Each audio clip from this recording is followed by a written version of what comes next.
இன்றைக்கு அநேகர் பணம் சம்பாதிப்புகளை குறிக்கோளா இருக்கிறார்கள். சபைக்கு வர்றதில்லை, கேட்டா வேலை, டபுள் டியூட்டி, ஆன் டியூட்டி, ஆளை முடிஞ்சு ஆமேன்னு சொன்ன பிறகு அடுத்து ஓடு, சம்பாதிப்பதற்காக ஓடுவது. ஏன்னா வேலைக்கு போனா 2 சம்பளம். It perish. கர்த்தருடைய நாள்ல கர்த்தருடைய ஆலயத்திலுங்க ஊழியம் பண்ணுங்க, சிறப்பா பண்ணுங்க. என்னுடைய அடுத்த குறிப்பு என்னவென்றால், நிலைநிற்கிற போஜனங்கள், the food that endures forever. நிலைநிற்கிற போஜனம் நிலைநிற்கும். நம்பர் 1, கர்த்தருடைய வார்த்தை நிலைநிற்கும். எதுவும் சொல்கிறது, அதாவது மத்தேயு 4ஆம் அதிகாரம் 4ஆம் வசனம், மத்தேயு 4ஆம் அதிகாரம் 4ஆம் வசனம், மனுஷன் அப்பத்தினாலே மாத்திரமல்ல தேவனுடைய வாயிலிருந்து பிறக்கிற ஒவ்வொரு வார்த்தையினாலும் அவன் பிழைப்பான். தெரிந்த வசனம் தான். அப்பத்தினால் மாத்திரமல்ல தேவனுடைய வாயிலிருந்து புறப்படுகிற ஒவ்வொரு வார்த்தையால் பிழைப்பான். கவனிங்கள், இந்த வார்த்தையை கூட்டிட்டு சொல்ல நம்புகிறேன். பிழைப்பான். You live not because of money. இன்னைக்கு பணம் பணம் பணம் பணம், காசைதான் கடவுளடா இல்லை. அன்பானவர்களே, காசு கடவுளா மாற முடியாது. அவர் தான் இதை தருகிறவரை. அதில் போட்டது பிழைப்பான், பிழைப்பான். அடுத்த ஒரு வார்த்தை, உடைய வேலையை பார்க்கிலும் உடைய எல்லாவற்றை பார்க்கிலும் அன்பானவர்களே அழியாத ஒன்று என்ன தெரியுமா? தேவன். யோபின் புஸ்தகம் 23ஆம் அதிகாரம் 12ஆம் வசனம், அந்த வார்த்தை சொல்லுகிறேன். அதாவது இப்படி எழுதப்பட்டிருக்கிறது, அவருடைய வாயின் வார்த்தைகளை எனக்கு வேண்டிய ஆதாரத்தை பார்க்கிலும் அதிகமாய் காத்துக்கொண்டேன். வார்த்தை நெவர் பெரிஷ். திரும்ப படிக்கிறேன். அவர் உதறுகளின் கற்பனைகளை விட்டு நான் பின் வாங்குவதில்லை. A man who lost everything, he lost the family, he lost the position, he lost his property, he lost the friendship. உறவுகளை இழந்தான், சொத்தை இழந்தான், குடும்பத்தை இழந்தான், மேன்மை இழந்தான். அவனுக்கு ஒரு மேன்மை, he lost everything. No companion, no comforts. ஆறுதல் இல்லை, நண்பர்கள் இல்லை, நண்பர்கள் எல்லாம் அலட்டுகிற நண்பர்கள். ஆனால் சொல்லுகிறார், நான் பின் வாங்குவதில்லை. இத்தனை அருமையான ஒரு சாட்சி. நான் பின் வாங்குவதில்லை. மாத்திரமல்ல, அவருடைய வாயின் வார்த்தைகளை எனக்கு வேண்டிய ஆதாரத்தை பார்க்கிலும் அதிகமாய் நான் காத்துக்கொண்டேன். எத்தனை மேன்மையான ஒரு காரியம். என்னை கேட்டுக்கொண்டிருக்கிற அன்பு தேவ பிள்ளையே, இந்த நாளில அந்த வார்த்தை சொல்லுகிறது. அது மட்டுமல்ல, சங்கீதம் 19:10 அவைகள் பொன்னிலும் மிகுந்த பசுமொன்னிலும் விரும்பப்படத்தக்கது, தேனிலும் தேன் கூட்டிலும் அது அது மதுரமாயிருக்கிறது. எத்தனை பெரிய வார்த்தை! தேனிலும் தேன் கூட்டிலும். என்னுடைய செய்தியில் திரும்ப போட்டு அனுப்புகிறேன். The food that is permanent. அன்பானவர்களே, அதாவது நிலைநிற்கிற ஒரு போஜனம் கர்த்தருடைய வார்த்தை. திரும்ப திரும்ப எல்லா சங்கீதம் 19:10, சங்கீதம் 119:72, சங்கீதம் 103:11 வாசிக்கிறேன், கேளுங்கள். 19:10 அவைகள் பொன்னிலும் மிகுந்த பசுமொன்னிலும் விரும்பப்படத்தக்கது, தேனிலும் தேன் கூட்டிலிருந்து ஒழுகும் தெளி தேனிலும் மதுரமாயிருக்கிறது. The food that endures. அடுத்து 119ஆம் சங்கீதம் 72ஆம் வசனம், அநேகமாயிரம் பொன் வெள்ளியை பார்க்கிலும் என் விளம்பின வெறுமே எனக்கு நலம்.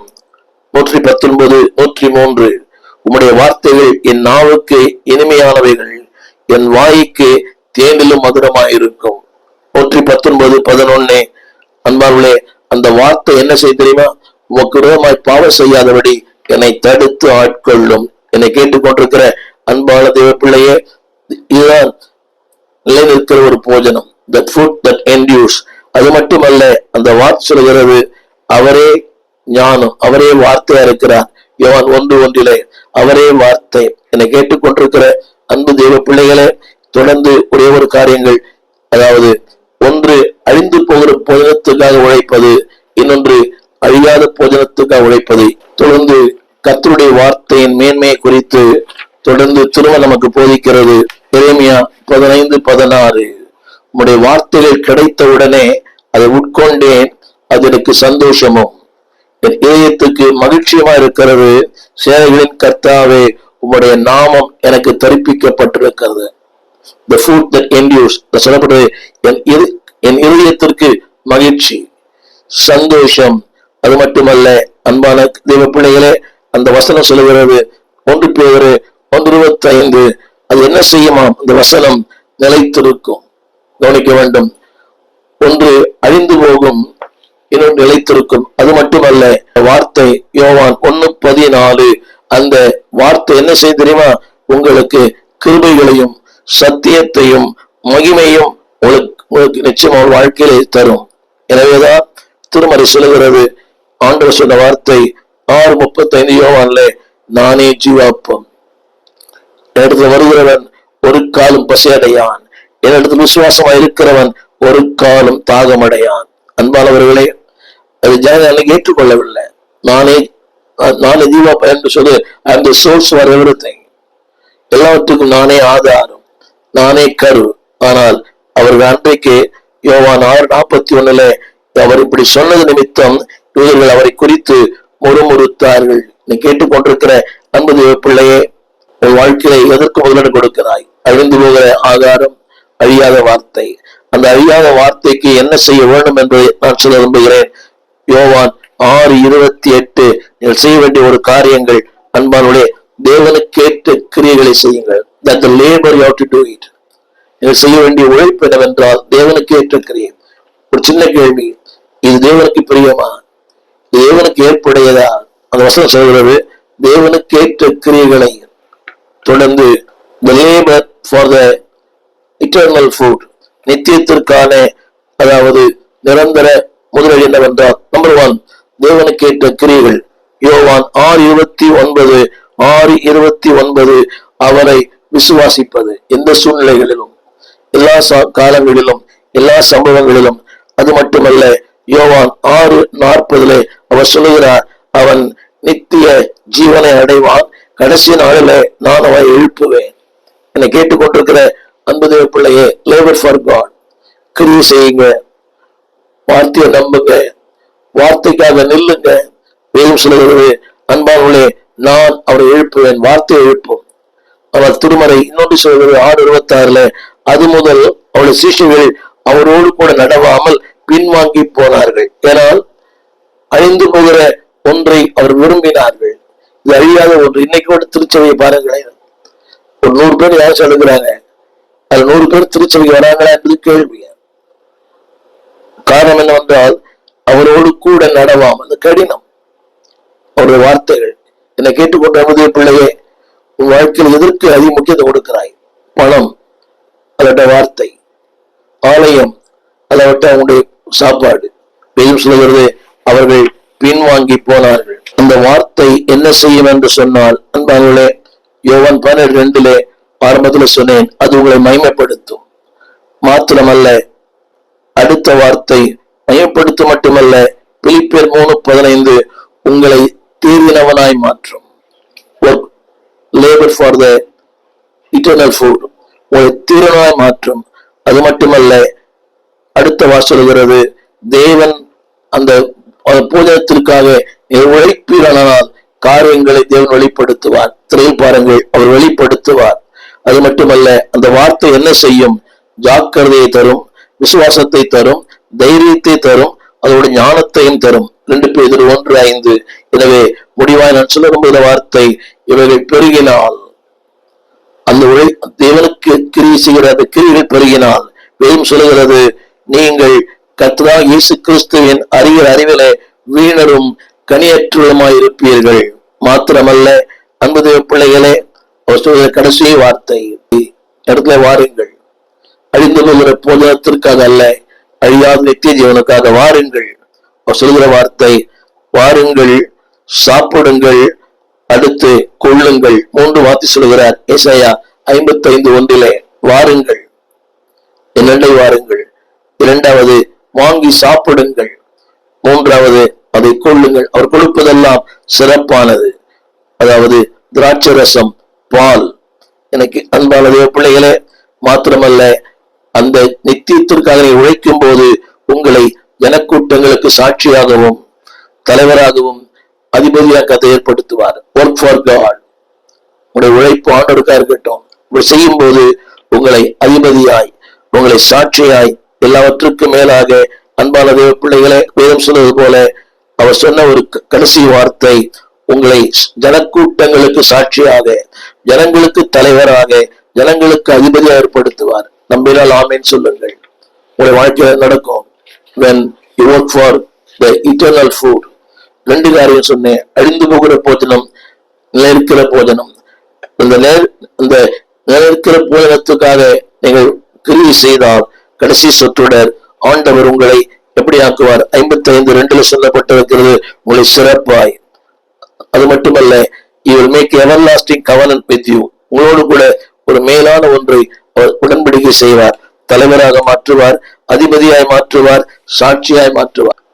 ஏசாயா 55:2-3 நீங்கள் அப்பமில்லாததற்காக பணத்தையும் திருப்தி செய்யாத பொருளுக்காக உங்கள் பிரயாசத்தையும் செலவழிப்பானேன். இன்றைக்கு கவனிக்க வேண்டும். இன்றைக்கு உங்கள் பணமும் உங்கள் பொருளும் எதற்காக செலவழிக்கப்படுகிறது? உங்கள் பணம், உங்கள் பொருள், உங்கள் பிரயாசம். நான் பணம் என்று சொல்வது, பொருள் என்று சொல்வது உங்களுடைய உழைப்பு, உங்களுடைய சரீரம், உங்கள் நேரம், உங்கள் திறமைகள். ஒரு சின்ன கேள்வி, ஒரு கேள்விக்குள் இருக்கிறது, அதை செலவழிப்பானேன். அதாவது அது தவறல்ல, ஆனால் ஒரு கேள்விக்குறி. நம்முடைய அர்த்தம் என்னவென்றால், இந்த பிரயாசத்தினாலே உங்களுக்கு என்ன பலன்?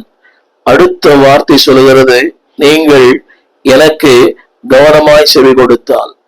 அன்பான தேவ பிள்ளைகளே, வாழ்வின் மேன்மைகளை கற்றுக் கொடுக்கிறவர் ஆவியானவர். அவர் சொல்லுகிறார், நீங்கள் எனக்கு கவனமாய் செவி கொடுத்து. அடுத்த வார்த்தை, அப்படி செவி கொடுப்பீரானால் நன்மையானதை, நலமானதை, அதாவது தேவனுக்கு பயனுள்ள ஒன்றை. இன்றைக்கு போஜனம் முக்கியம்தான், ஆனால் அந்த வார்த்தை சொல்லுகிறது, நீங்கள் நலமானதை, ஆங்கிலத்திலே குட். என்னை கேட்டுக்கொண்டிருக்கிற அன்பான தேவ ஜனமே, தேவன் சொல்கிறார், உங்கள் பணமும் உங்களுடைய பொருளும் உங்கள் பணம்தான். நீங்கள் எப்படி வேண்டுமா செலவழிக்கலாம், உங்களுக்கு உரிமை உண்டு. உங்கள் சரீரம் தான், அதை எப்படி வேண்டாம் பயன்படுத்தலாம், உங்களுக்கு உரிமை உண்டு. கவனிங்கள், ஆண்கள், நீங்க 2 காது குத்திக்கலாம், எத்தனை காது வேணா குத்தலாம். ஆனாலும் அதனுடைய பலன் என்ன, அவருடைய பயன் என்ன? ஒரு கேள்விக்குறி. ஆனால் தேவன் சொல்லுகிறார், நீங்கள் கவனமாய் செவி கொடுத்தால். நீங்க கேளுங்க, ஆண்டவரே, இது எனக்கு தேவையா? இந்த ஆடம்பரம் தேவையா? இந்த அழகு சாதனங்கள் தேவையா? இந்த என்னுடைய தோற்றங்கள் தேவையா? வசனம் சொல்லுகிறது, கவனமாய் செவி கொடுத்தால் நலமானதை சாப்பிடுவீர்கள். அப்படியானால் அந்த செவி கொடுக்கும் போதே நலமான ஒன்றை தேவன் வாழ்க்கையில் அனுமதிப்பார். மாத்திரமல்ல, அடுத்த வார்த்தை சொல்கிறது, உங்கள் ஆத்துமா கொழுப்பான பதார்த்தத்தினால் மகிழ்ச்சியாக்கும். அன்பானவர்களே, தேவன் மகிழ்ச்சியாக்குகிறார் என்றால் அது நிறைவானது, நித்தியமானது, நித்தியத்திற்கு பயன்படக்கூடிய ஒன்று. அந்த வார்த்தை கொழுப்பான பதார்த்தத்தினால் உங்கள் ஆத்துமா. திரும்ப சொல்கிறேன், சரீரம் அல்ல, உங்கள் ஆத்துமா. அன்பான தேவ பிள்ளைகளே, உங்களுடைய வாழ்க்கையில நீங்கள் உங்களுடைய எதை தெரிந்து கொள்வது என்பதுதான் முக்கியமான கேள்வி. அடுத்த வார்த்தை 55:3 அடுத்த வார்த்தை, நீங்கள் உங்கள் செவியை சாய்த்து இடத்துல வாருங்கள், கேளுங்கள். வாழ்க்கையின் மேன்மை, வாழ்க்கையின் அர்த்தம், வாழ்க்கையின் குறிக்கோள், வாழ்க்கையின் நிச்சயம், நித்தியத்திற்காக பயன்படுகிற வாழ்க்கை. அந்த வார்த்தை சொல்கிறது, அது மட்டுமல்ல, ஒரு ஆத்துமா பிழைக்கும். அங்கே ஆத்துமா மகிழ்ச்சியாகும் என்று சொன்னார், இங்கு ஆத்துமா பிழைக்கும் என்று சொல்லுகிறார். மாத்திரமல்ல, தாவீதுக்கு அருளின நிச்சயமான கிருபைகளை உங்களுக்கும் நித்திய உடன்படிக்கையாக ஏற்படுத்துவேன். தாவீதுக்கு அருளின நிச்சயமான கிருபைகள், யோசித்து பாருங்கள். நிச்சயமான, அப்படியானால் நிச்சயம் இல்லாத ஒன்றுக்காகவே இன்றைக்கு நாம் வாழ்கிறோம். அநேக நிச்சயமே இல்லை. வீட்டை கட்டுகிறார்கள், குடியிருக்கிறார்களா? இல்லை.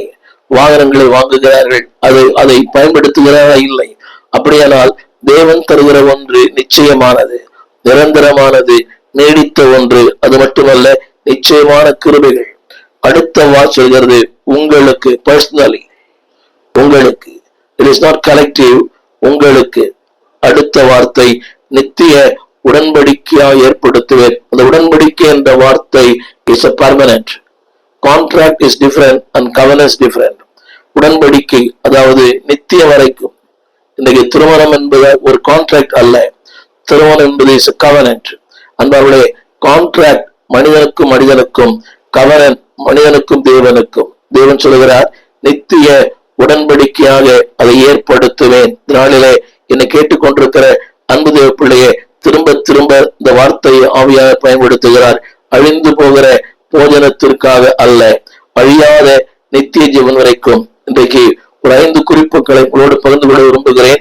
அந்த நித்திய ஜீவன் வரைக்கும் நிலைநிற்கிற ஒன்றுக்கு நீங்கள் சொந்தக்காரராய் மாற வேண்டுமானால், முதலாவதாக உங்கள் தெரிந்து கொள்ளுதல், ஒரு சாய்ஸ். கவனிங்கள், உங்களுடைய வாழ்வும் உங்களுடைய தாழ்வும், உங்களுடைய உயர்வும் உங்களுடைய வீழ்ச்சியும் உங்கள் கையில் இருக்கிறது. இந்த அநேக சூழ்நிலைகளை காரணம் சொல்லுகிறாள். No, it is your choice. உங்கள் தெரிந்து கொள்ளுதலே உங்களுடைய வாழ்க்கையின் முன்னேற்றம்.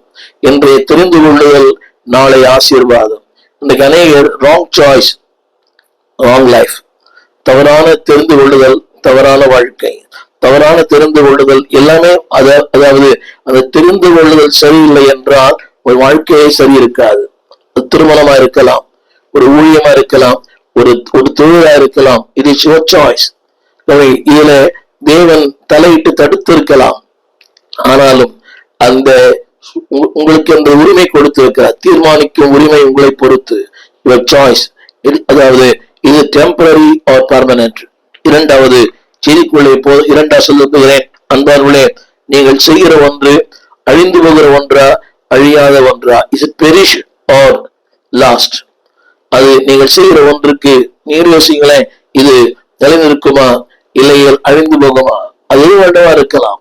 வாகனங்கள், வீடு, அது நான் வாங்கக்கூடாது என்று நான் பேசவில்லை. ஆனால் இது நிற்குமா? ஆண்டவருக்கு யோசிக்கிறாயோ? வில்லியம் கேரி சொன்னார், ஒரே ஒரு வாழ்க்கை விதமாய் கடந்து போகும். ஆண்டவருக்காக என்ன செய்யலோ அது இன்றைக்கும் நித்திய நிலைத்திருக்கும். Number 1 your choice.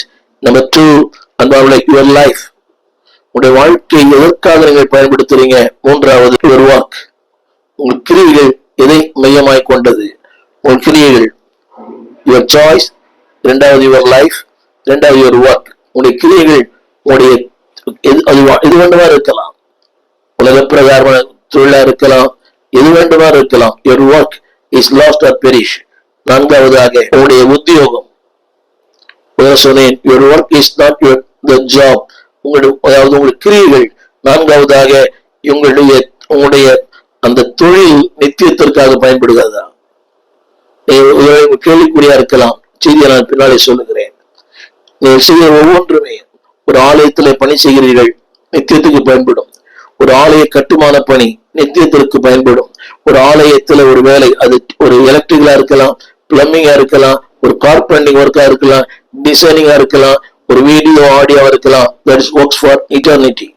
எனவே அன்பு தொழிலாளர்களே, தேவன் கொடுத்த தாளந்துகளை கட்டுமான பணி ஆண்டவருக்கு பயன்படுத்துங்கள். விரும்புங்கள், ஆண்டவரே நான் சில சபைகளை கட்ட வேண்டும். அதே போல இந்த ஊடகத்தில் இருக்கிறவங்க, ஆண்டவரே இந்த ஊடகத்தில் ஆண்டோட ஊழியத்தில் நான் பயன்பட வேண்டும். நிறைய சொல்ல வார்த்தை, சம்பளம் தர மாட்டாங்க. அந்த அளவுல அந்த சம்பளத்தை விட ஆண்டவர் உங்களுக்கு நிறைவான ஆசீர்வாதி தருவார். ஒருவேளை குறைந்த சம்பளமா இருக்கலாம்.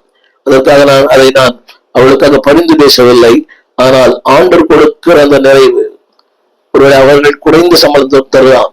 நான் ஒரு இயக்கத்துல பணியாற்றினேன். 16 ஆண்டுகள் பணியாற்றினேன். நீங்க நம்ப மாட்டீங்க, நான் வாங்கின சம்பளம் மிக மிக மிக குறைவு. அது 500 ரூபாய் தாண்டவில்லை. அதை விட மிக குறைவு. 16 ஆண்டுகள்.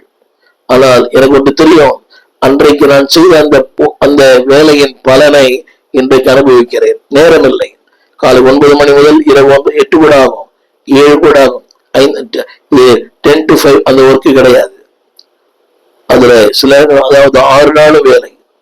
சில நேரங்களில் இரவு நேரங்கள்ல கூட கூட்டம் பெரிய பெரிய படைமுயற்சி கொண்டு நடக்கும் போது 12 மணி ஆகும், 1 மணி ஆகும். நான் சொல்ல வந்த சத்தியம் என்னவென்றால், அன்பானுடைய your work should be useful for the eternity. Your vocation, உங்கள் தொழில், ஒர்க் வேற தொழில் வேற. உங்களுடைய vocation, உங்களுடைய வாழ்க்கை, உங்களுடைய தொழில், உங்கள் உத்தியோகம் நித்தியத்திற்காக பயன்பட வேண்டும். அடுத்து உங்கள் நேரம், அது எப்படி செலவு பண்றீங்க? அது நித்தியத்திற்காக பயன்பட வேண்டும். இந்த காரியங்களை நீங்கள் மனதில் வைத்துக் கொள்ளுங்கள். தொடர்ந்து அவங்களோட பேச விரும்புகிறேன். Number one, the choice. Number two, your work. Number three, your vocational. Number four, your time. அந்த டைம் சொல்லும்போது உங்க டேலண்ட்ஸ், எவ்ரிதிங். முதலாவது குறிப்பாக கவனியுங்கள், உங்களுடைய நோக்கம் சரியா இருக்கும். Your choice. ஒன்று தெரிந்து கொள்ள நோக்கம் என்ன? உங்கள் நோக்கம் சரியா இருந்தால் உங்களுடைய வாழ்க்கை சரியா இருக்கு. ஆரம்பத்துல சொன்னேன், தவறான நோக்கம் தவறான வாழ்க்கை. பணமே குறிக்கோள். பல முறை இந்த ஊடகத்துல சொல்லியிருக்கிறேன்.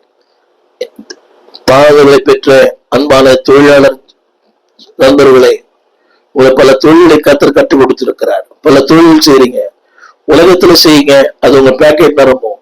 ஆனா திருச்சபை செய்யுங்க, உங்க மனசு நிரம்பும். யோசித்து பாருங்கள், அந்த திருச்சபைக்கு ஒரு எத்தனை பேர் ஆசிரிக்கப்படுகிறார்கள்.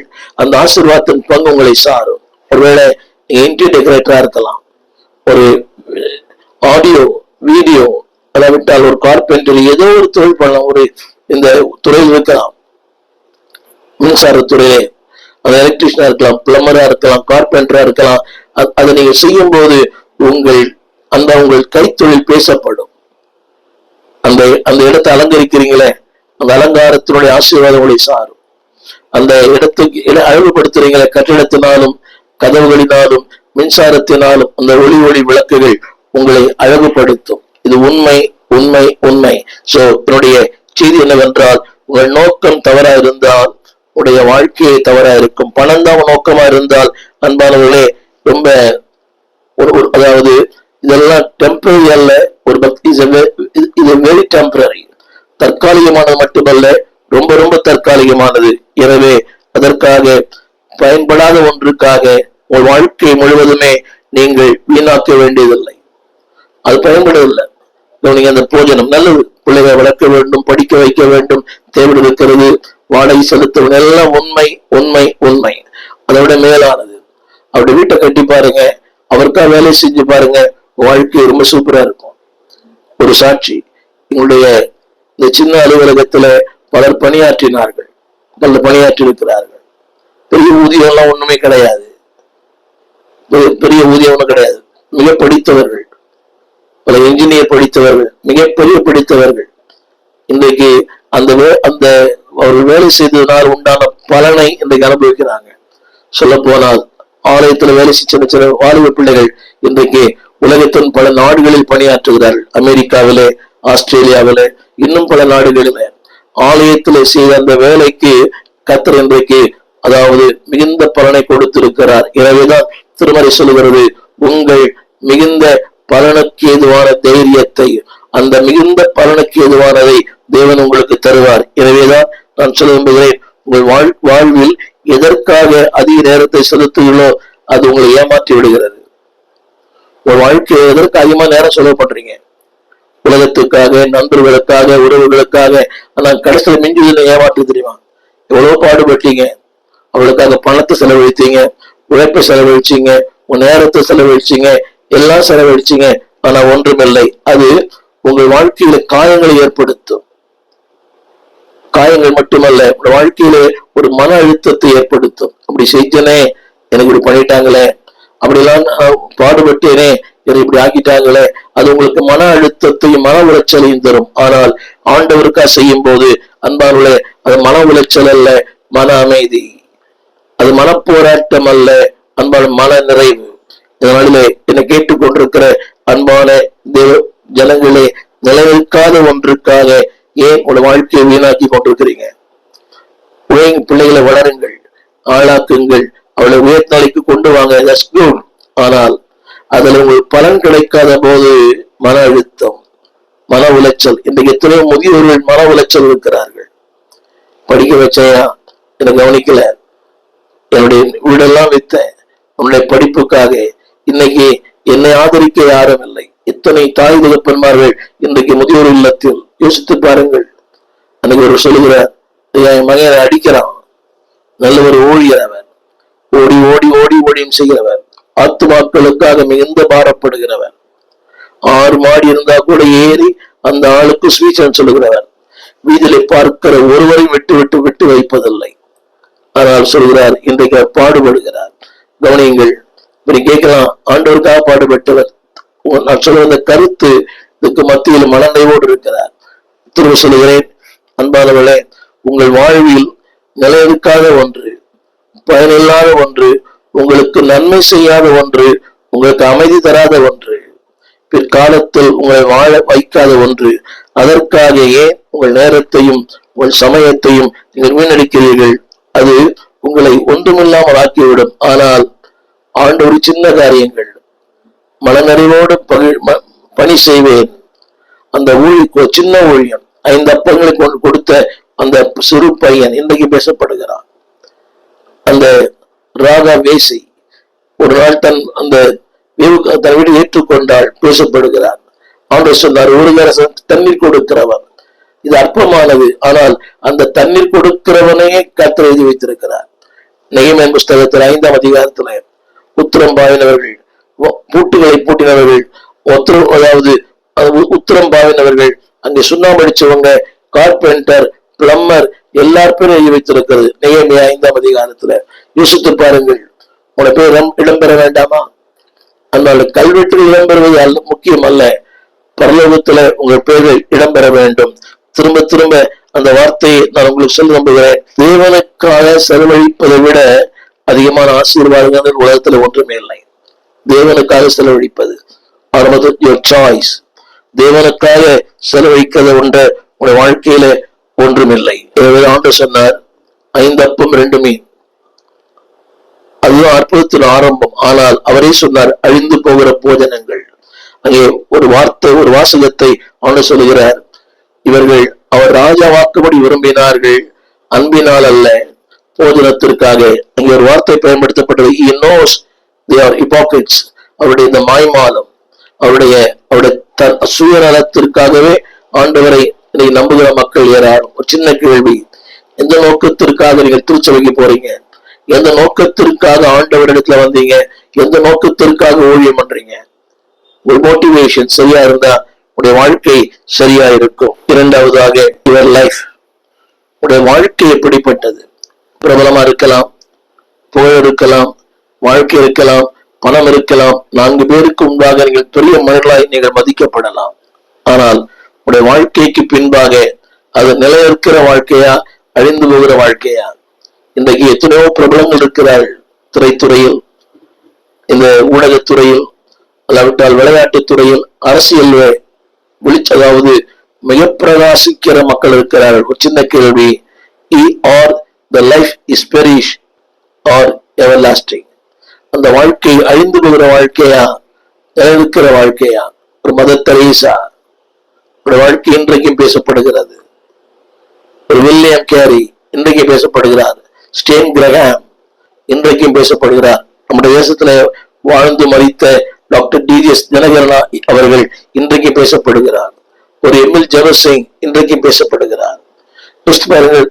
லைஃப், அவனுடைய வாழ்க்கை இன்றைக்கும் பேசப்படுகிற வாழ்க்கையா இருக்கிறது. எனவேதான் ஆண்டவர் சொன்னார், யோவான் 3:16, தேவன் தம்முடைய ஒரே பேரான குமாரனை விசுவாசிக்கிறவன் எவனோ அவன் கெட்டு போகாமல் நித்திய ஜீவனை அடையும்படி. அவர் விசுவாசிக்கிறவன் எவனோ அவன் கெட்டு போகாமல், இங்கே நான் பயன்படுத்துற ஒரு வார்த்தை, நாட் பெரிஷ், கெட்டு போ. அப்படியானால் அந்த மனிதன் எவ்வளவு நாள் இருப்பான்? பூமி உள்ளவரை, வானம் உள்ளவரை, சூரியன் உள்ளவரை, சந்திரன் உள்ளவரை அவன் கெட்டு போகாமல், நாட் பெரிஷ். அடுத்த வார்த்தை எவர்லாஸ்டிங் லைஃப், நித்திய ஜீவனை அடைந்திருப்பான். இது அன்பு தேவ பிள்ளையே கவனியுங்கள். ஒரு வாழ்க்கையில எல்லாம் இருக்கலாம், எல்லாம் இருக்கலாம். ஆனால் ஒரு வாழ்க்கை மரணத்திற்கு பிறகு கெட்டு போகுமா, நிலை இருக்குமா? ஒரு சம்பவத்தை நான் சொல்ல விரும்புகிறேன். அமெரிக்க ஜனாதிபதியா இருந்த ட்வைட் எய்சனோவர் என்ற ஒரு அமெரிக்க ஜனாதிபதி, முன்னாள் ஜனாதிபதி, அவர் மரணப்படுக்கையில் இருக்கும் போது அவருக்கு ஒரு ஆசை, டாக்டர் பில்லி கிரஹாம் அவருக்காக ஜெபிக்க வேண்டும் என்று அவர் விரும்பினார். அமெரிக்க ஜனாதிபதி ஆகிய எய்சனோவர் அவருக்கு. அப்போ அவரை அழைத்து வந்தார்கள், டாக்டர் பில்லி கிரஹாம் அழைத்து வந்தார். அப்பொழுது அவர் மரணப்படுக்கையில டாக்டர் பில்லி கிரஹாம் பக்கத்திலிருந்து இருக்கும்போது அந்த அமெரிக்க ஜனாதிபதி ஆகிய எய்சனோவர் கேட்டாராம், நான் மரணத்துக்கு பிறகு எங்கே போவேன்? அவர் சொன்னாராம், இங்கே உங்கள் தீர்மானம் தான் உங்களை கொண்டு போகும். சொன்ன வார்த்தையை அப்படியே நான் பயன்படுத்த விரும்புகிறேன். அவர் சொன்னார், பில்லி, tell me again how I can know that I have eternal life. நான் நித்திய வாழ்க்கைக்கு சொந்தக்காரன் என்பதை எப்படி அறிந்து கொள்ள வேண்டும்? அதற்கு டாக்டர் பில்லிகிராம் சொன்ன வார்த்தை நத்திங் எல்ஸ். அவர் சொன்னாரு, அவர் சொன்ன ஒரே ஒரு வார்த்தை, அன்பானவர்களே, you must sure that you have a communication with God. தேவனோடு இருக்கிற அந்த உறவுதான் நிச்சயம். இன்னொன்று சொன்னாராம், நீ அறிந்திருக்கிற எல்லா அறிவை விட அந்த தேவனை அறிந்திருக்கிற அறிவு தான் பெரிய அறிவு. கவனிங்கள், அந்த அமெரிக்க ஜனாதிபதி ஐசனோவர் பல புகழ்களை பெற்றவர், பல சாதனைகளை புரிந்தவர்.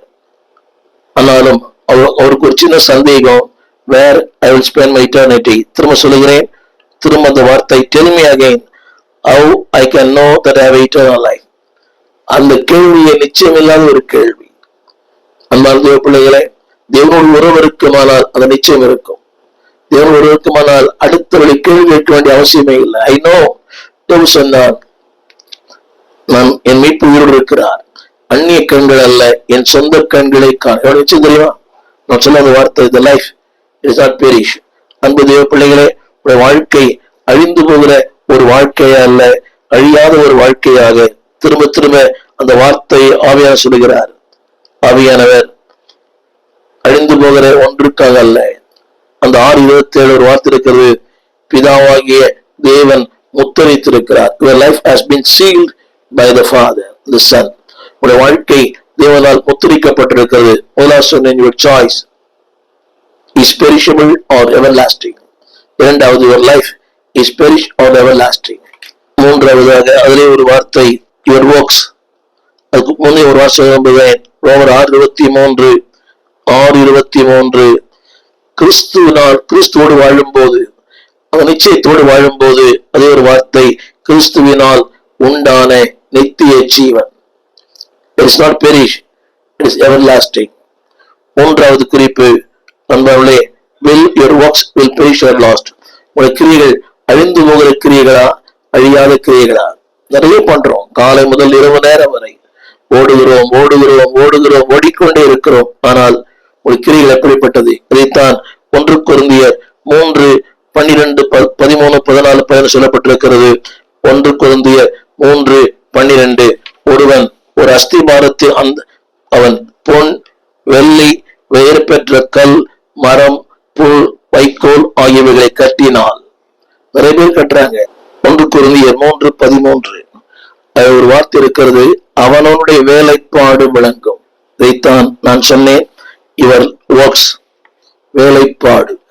எதுக்காக வேலை பண்றீங்க? யாருக்காக வேலை பண்றீங்க? அந்த வார்த்தை இப்படி சொல்லுகிறது. அந்த வார்த்தை கட்டினால். எதை கட்டுறீங்க, எப்படி கட்டுறீங்க என்பதை சற்று ஆராய்ந்து பாருங்கள். கட்டினால் அடுத்த வார்த்தை, அவனுடைய வேலைப்பாடு வெளியாகும். மாத்திரமல்ல, நாளானது அதை விளங்க பண்ணும். இன்னைக்கு இருக்கிற அன்பு தேவ பிள்ளைகளே, இன்னைக்கு இருக்கிற புகழ், இன்னைக்கு இருக்கிற பெயர், இன்னைக்கு இருக்கிற பிரஸ்தாபங்கள், இன்னைக்கு இருக்கிற வானலாவிய உங்களுடைய செல்வாக்கு, இதெல்லாம் ஒரு நாள் வரும், அன்றைக்கு நாளானது விளங்க பண்ணும். என்னை விளங்க பண்ணும், கேட்கிற உங்களை விளங்க பண்ணும். சொல்லிக்கலாம், நீங்களும் நம்மை திருப்திப்படுத்திக் கொள்வதற்காக எது வேண்டுமானால் பேசலாம். I am better then this, அவரோட நான் மேலானவன், அவரோட என் செய்தி சிறப்பானது சொல்லிக்கலாம். நாளானது அதை விளங்க பண்ணும். அது மட்டுமல்ல, அது கவனங்கள் பரிசோதிக்கப்படும். என் கிரியைகளும் உங்கள் கிரியைகளும் it will be tested. இதற்காக ஏன் என்னுடைய செய்தி சொல்லியிருப்பேன். அவர் intention is important than our action. நம்முடைய செயல்பாடுகளை விட நம்முடைய நோக்கம் முக்கியமானது. தேவன் செயல்பாடுகளை பார்ப்பதில்லை, தேவன் நோக்கங்களை பார்க்கிறார். அந்த வார்த்தை சொல்லப்பட்டிருக்கிறது, அவனுடைய வேலைப்பாடு எத்தன்மை உள்ளது என்று அக்கினியானது அதை பரிசோதிக்கும். கடந்து போகிற அந்த வாழ்க்கையின் பாடுகள் சொல்லும் திரும்ப திரும்ப. இன்றைக்கு எல்லாம் everything is okay, life is very smooth, life is enjoyable, life is excellent. ஆனால் ஒரு நாள் வரும் அன்பாளே, அன்றைக்கு அக்கினி அதை பரிசோதிக்கும். எனவே இந்த காலகட்டத்துல அக்கினி வழியா நடக்கும் போது அந்த காலத்தில் மகிமையா இருக்கும். எனவேதான் பேதுரு சொல்கிறார், உங்கள் நடுவில் பற்றி எறிய அக்கினை குறித்து ஏதோ புதுமை என்று எண்ணாமல் கிறிஸ்து வெளிப்படும் போது உங்களுக்கு ஒரு மகிமையான வாழ்க்கை. Number 1 your choice, number 2 your life, number 3 your work. உடைய வேலைகள் எத்தன்மை உள்ளது. நீ செய்யற ஒரு வேலையும் நீ நிறைய பேர் திரும்ப திரும்ப நான் சொல்ல விரும்பவில்லை, பணம் தான் முக்கியம், காசே தான் வாழ்க்கை இல்லை என்பார்களே. காசு தேவை, ஆனால் ஒரு நாள் வரும், அந்த வார்த்தை சொல்லுகிறேன், நீங்கள் கட்டுகிற ஒன்று வாழ்க்கை. அது எது வேண்டுமா இருக்கலாம், உங்கள் நம்பிக்கை, உங்கள் கனவுகள், யுவர் பில்டிங்.